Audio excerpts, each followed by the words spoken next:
La vie de prière ne commence pas avec la prière. Éternel, mon Dieu, mon roi, Père. Non, non, non, non, non. La vie de prière, ou encore la vie spirituelle, elle commence d'abord par la parole. La vie de prière doit commencer par la parole. Sinon, tu vas prier sur la base de quoi? Quand on parle à Dieu sur la base de quoi? Les pleurs, il ne connaît pas ça. Les cris, il ne connaît pas. Quand on parle à Dieu sur la base de sa parole. C'est toujours la parole qui doit déterminer ta vie de prière. Et c'est là que beaucoup sont déjà disqualifiés. Parce que ta vie de prière, on ne la connaît pas. Tu répètes les mêmes prières tous les jours. Dieu a dit, faites par le Saint-Esprit toutes sortes de prières.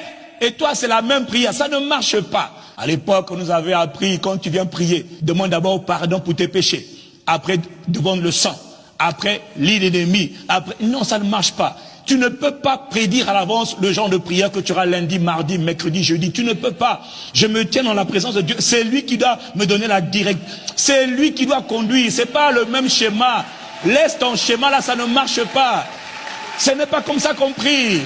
Je suis désolé de te choquer. Déjà, toi qui as le même chronogramme, la même chronologie, notre Père. Non, c'est pas comme ça. Non, c'est pas la prière, ça. On parle de la vie de prière. Elle commence par la parole. D'accord? On commence par la parole. Et sur la base de la parole, on prie. On parle à Dieu sur la base de la parole. Donc, il y a des relations que tu dois avoir avec la parole qui sont indispensables. Quelle est la relation que tu as avec la parole de Dieu? La parole de Dieu, tu as déjà 3 approches avec la parole de Dieu. 1.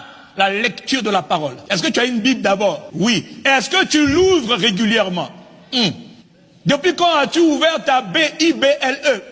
Parce que Dieu va te parler par la parole. Première chose, tu dois lire la Bible. 2, tu dois méditer les Écritures. Donc, méditer ta Bible. 3, tu dois étudier. C'est les 3 approches que tu vas avoir avec la parole.